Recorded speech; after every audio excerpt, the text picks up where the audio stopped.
Como uma criança mimada que, quando não tá ganhando o jogo, pega a bola, enfia debaixo do braço, recorre ao STF. Literalmente com a faca no pescoço. A nossa decisão não vale nada. Um torniquete colocado pelo Supremo. Falaram um monte de bobagem. Parece que é o fim dos tempos aqui. Nós estamos privilegiando algumas empresas. Quem está sendo confiscado são os idosos, servidores públicos.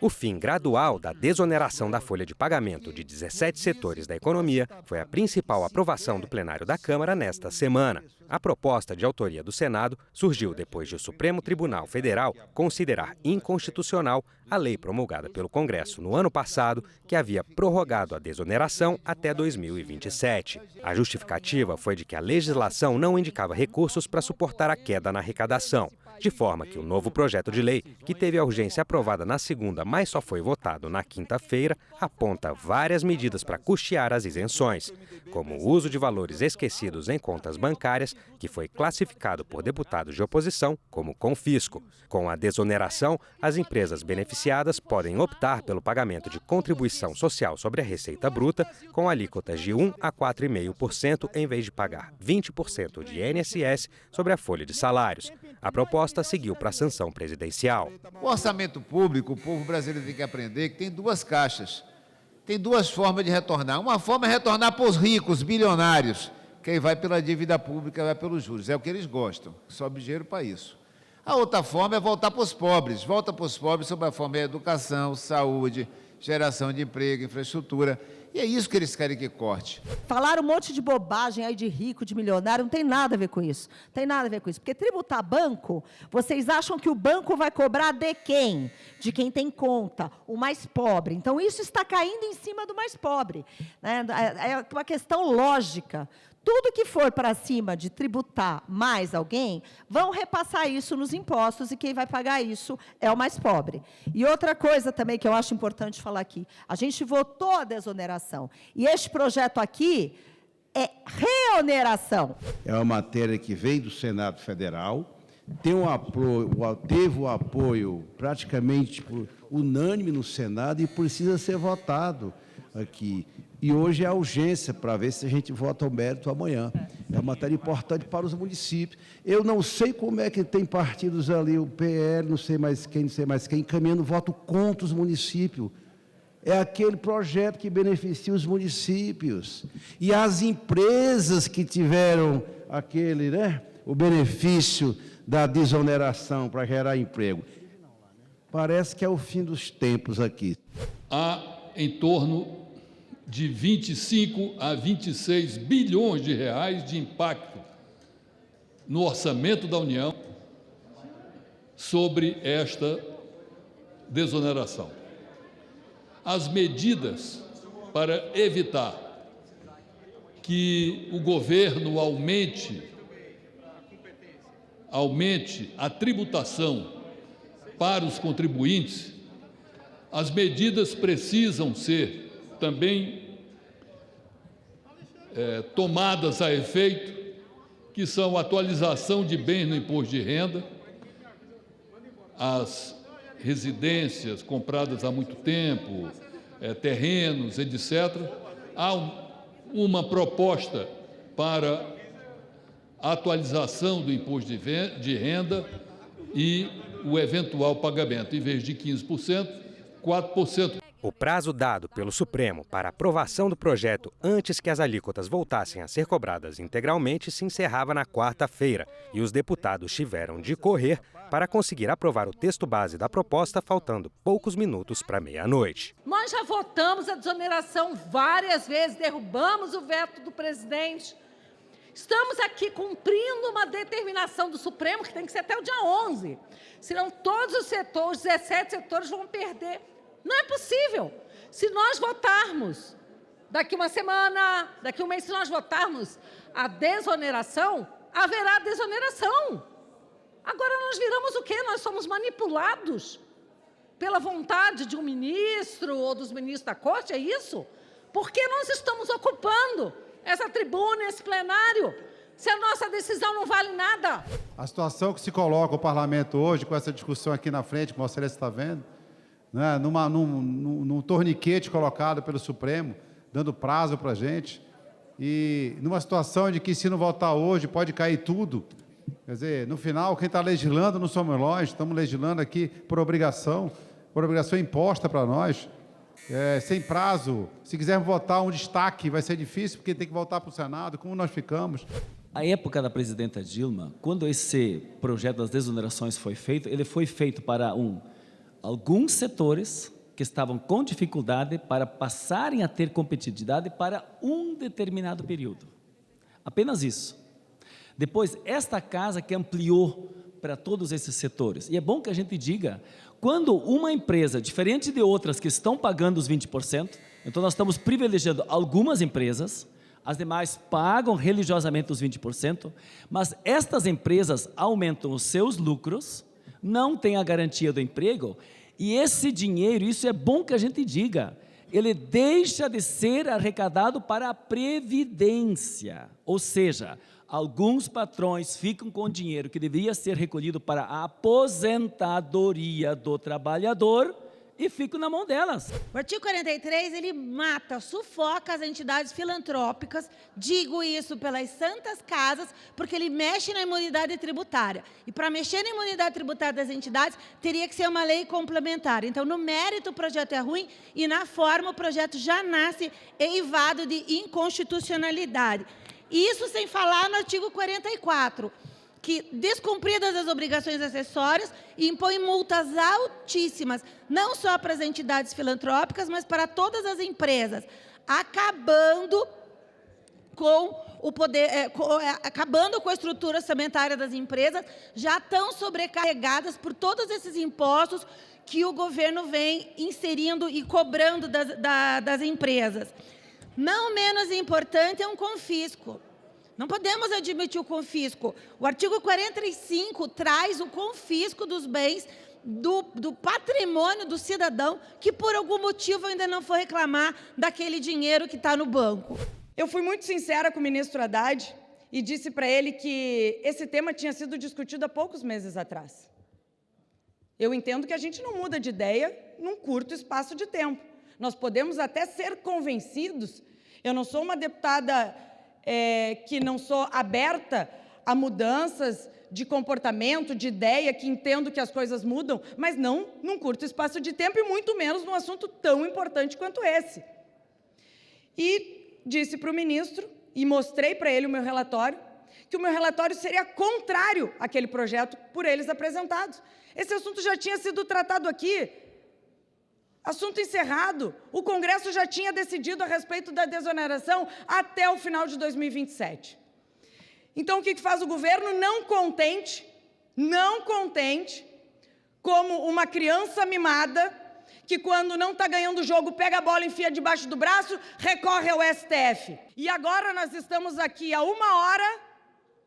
exatamente uma hora de encerrar o prazo, que o prazo foi dado pelo STF até hoje, 11 de setembro, para que o Congresso resolvesse a questão da desoneração da folha.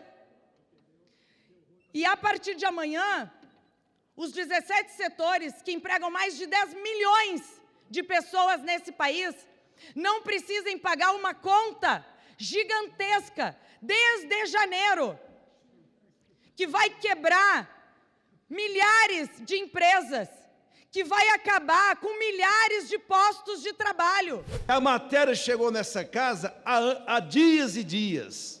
E só hoje o presidente Arthur Lira foi definir a relatora. E toda semana eu pedia, vai chegar o prazo, porque o fato o Supremo, ao decidir, o Supremo não pôs nada para o Congresso votar, não. O que o Supremo fez foi, para se gerar despesa, tem que ter a fonte de receita. E deu prazo para o Congresso identificar a fonte para poder a reoneração ser feita. Isso foi o que aconteceu. E, portanto, essa matéria beneficia os 17 setores. É uma matéria importante, produzida pelos senadores, homens e mulheres desse país, que lá no Senado Federal construíram esse acordo com o líder senador Jacques Wagner. E essa matéria beneficia as pequenas cidades brasileiras, que têm uma redução progressiva da contribuição previdenciária, que a partir de agora, a partir do próximo ano, vai ser de 8%, redução de 20% para 8%. Essa que é a realidade. E agora eu vejo empresários que deveriam ter a desoneração devida para poder continuar gerando seus empregos, suas coisas, fica aí de pires na mão e refém, se sujeitando a um acordo com esse governo que não tem postura nenhuma, com esse governo que vai contra uma decisão que este plenário teve e não pensa em cortar gasto. O que o setor produtivo nos pede é que seja menos oneroso, para que tenha tempo para se reprogramar e se reorganizar.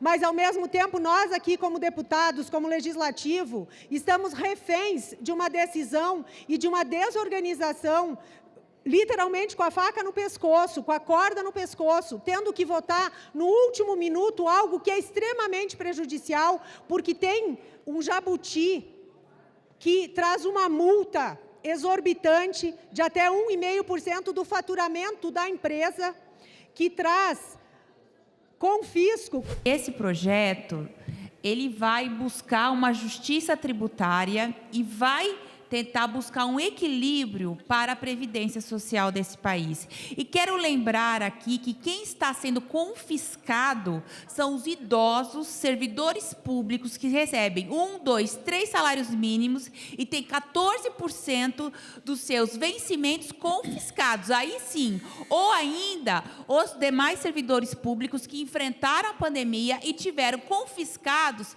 583 dias de trabalho de toda a sua carreira. A Câmara também aprovou outras propostas ao longo da semana, como o aumento da pena para feminicídio até 40 anos de reclusão e medidas de segurança para combater a violência no ambiente escolar.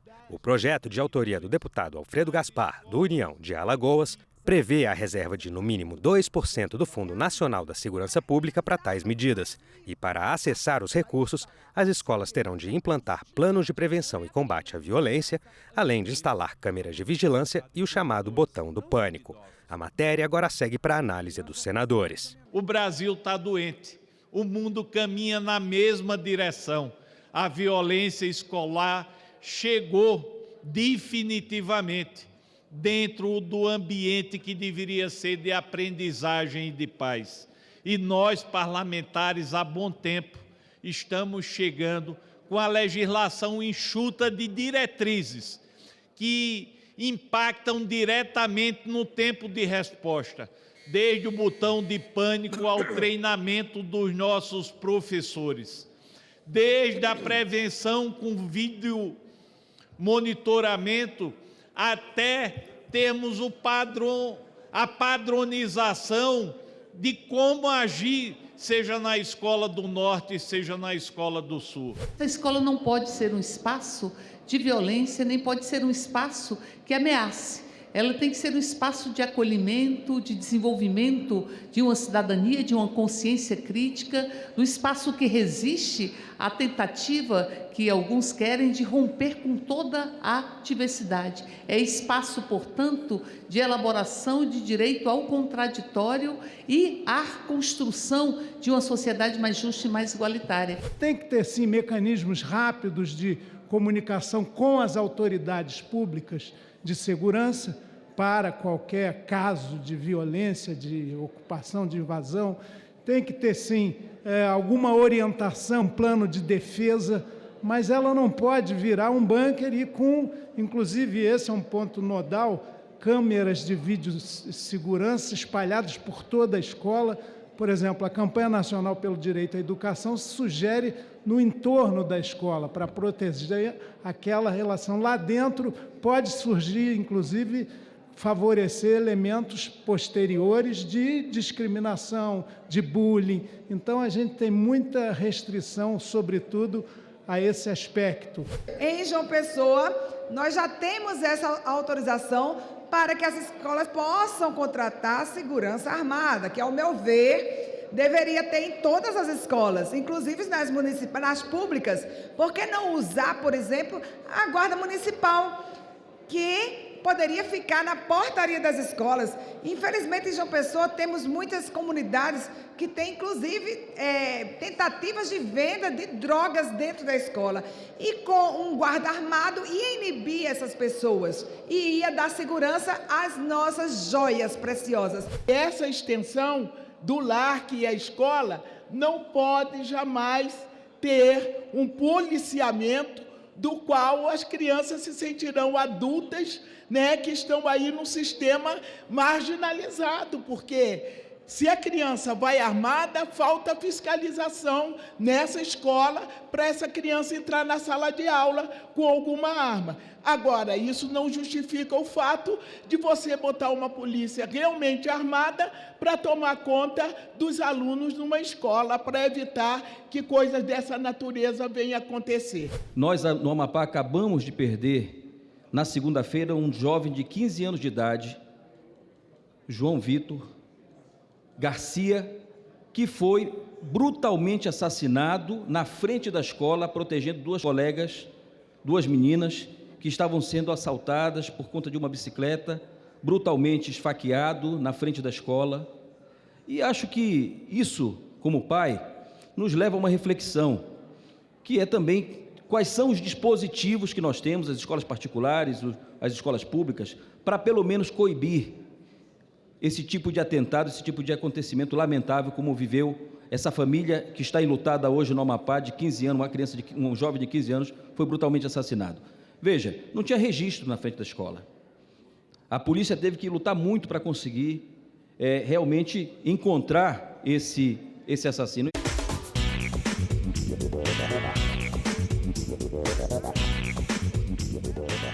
Temas de interesse nacional.